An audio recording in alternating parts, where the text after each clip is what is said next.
spend a whole lot of money, or really without having to spend any money. So I'm going to share with you during this training today just 3 very simple tips to style your home by shopping within your own house. So, you know, a lot of the times we walk around our home and we don't really pay attention to what we have anymore. We sort of become blind to the items that we have been living with, the things that we already have.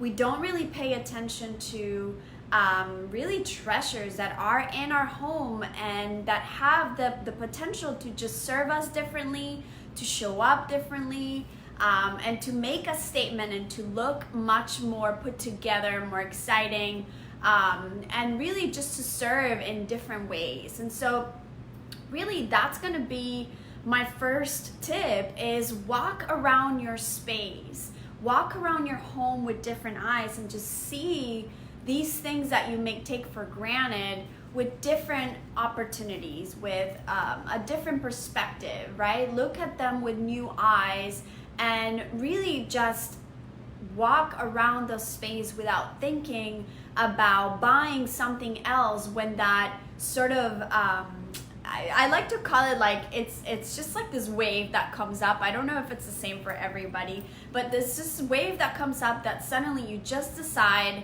when you wake up or whatever that you want to redo your room, that you want to change things around, move things around. I know we all do it.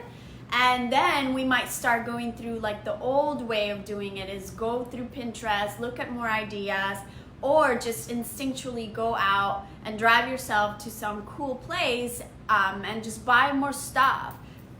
And, you know, on a deeper level, this is part of why so many of us have way too much, because we are addicted to just that quick fix of shopping, shopping, shopping. So today is really about disconnecting from that buy more mentality, consuming more mentality, and really have fun with shopping in your own home. So tip number 1, just walk around your space. You have way too many things that you can use, and just see them with new eyes. And so I'm going to share with you the next 2 tips are going to be about how do you see things with those new eyes. So the second tip, and I wrote myself as always notes to make sure that I don't forget anything that comes up for me as I think of these things. But the second tip is, like, as you see things with new eyes, think of using them in spaces that you wouldn't normally use things in. So really become creative. For example, this week I wanted to change my kids' room a little bit and move things around a little bit. And I was thinking about nightstands for them, that I wanted to make them a little bigger because they have more things than they need.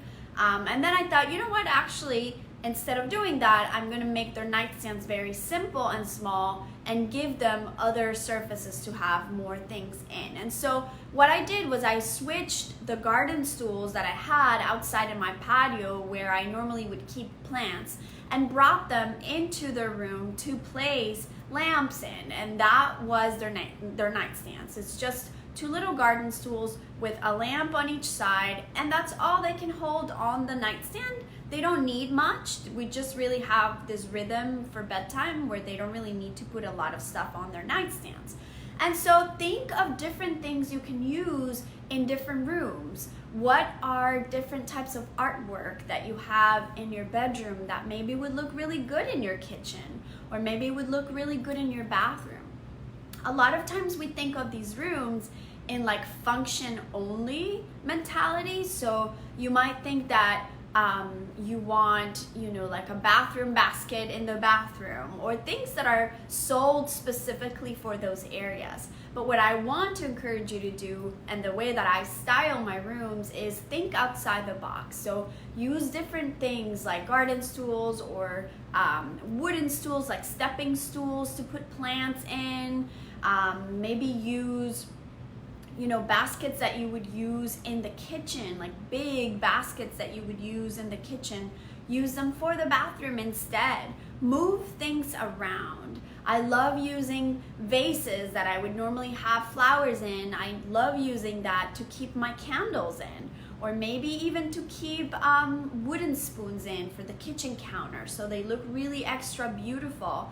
And so also think of repurposing containers and bowls and trays. I talk about cake stands a lot, and anything that would normally be decorative, think of them in using them for functional things. So in my kitchen, for example, on my counters, I like to make sure that everything I have on the counter serves obviously for whatever I'm using it for, but also serves as a decorative piece. So everything I'm putting anywhere has to be in a way fitting in with the decor of the room, because everything you have on a surface is decorating your space. So if you think of Kleenex boxes or hand sanitizers, or even spray bottles for like room sprays, or if you use anything like that for fragrance in your rooms or in your bathroom, think of the container it comes in. It's decorating your space whether you see it or not.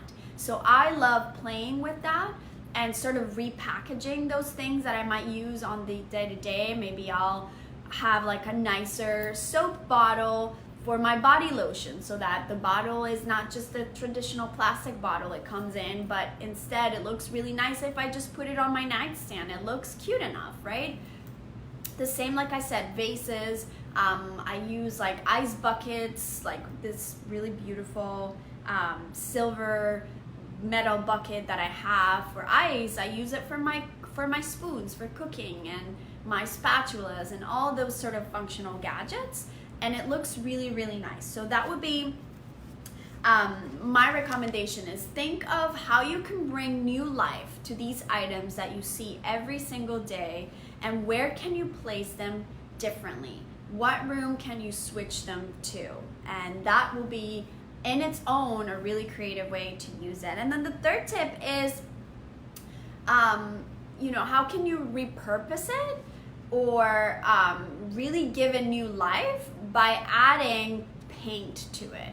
And this is something I basically do every single time I'm thinking about redecorating any rooms, is how can you make it fit the purpose that you want it to fit, and how can you make it go with the style you're trying to create. So my go-to, if you've seen some of my rooms, if you've seen some of the designs that I've done, if you've seen some of my own home, is always spray painting things white or any metallic color.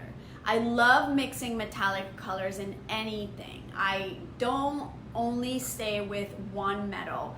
A lot of people ask me this. This is a huge, huge question, and I probably could do a training on this individually, but gold and silver and copper, I mix all those three, and in fact I have all those three colors in pretty much every room in my home.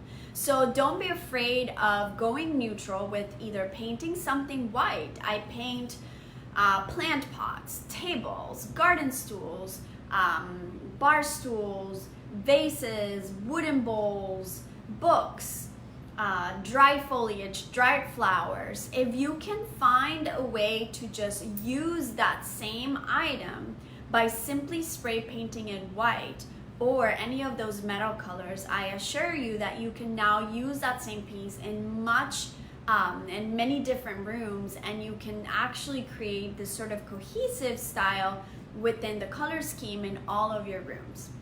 So those would be my three main tips for styling your home by shopping your own house. You don't have to buy more stuff. You can do your part in helping the planet by buying less, and you can also get that instant gratification of decorating and redoing these rooms in a much quicker way. You don't have to get out and buy new things. You can just actually get up and have fun creating this space that you're wanting to have as a sacred home. So I hope that this is helpful for you guys. Ask me any questions you have. If you want to post pictures about what you're questioning, whether this goes in this room or not, always feel free to send them to me. I love it when you guys engage me in your process by using these videos, but also by sending me those pictures of what's coming up for you. It's usually something that takes me not a lot of time to respond to. So go ahead and feel free to do that. I'll see you guys next week for another training here on the group. Also, if you haven't had a chance to subscribe to my YouTube channel, I highly recommend it. I'm adding all these trainings on there because at some point all these trainings are going to move to the YouTube channel. So I would really encourage you to stay in the loop and stay connected by subscribing, and make sure that you're adding your friends to the group, that you're inviting them to join and to stay in this sort of sacred home vibration. So let me know if these tips are helpful for you, and have fun treasure hunting in your house. See you guys later. Bye.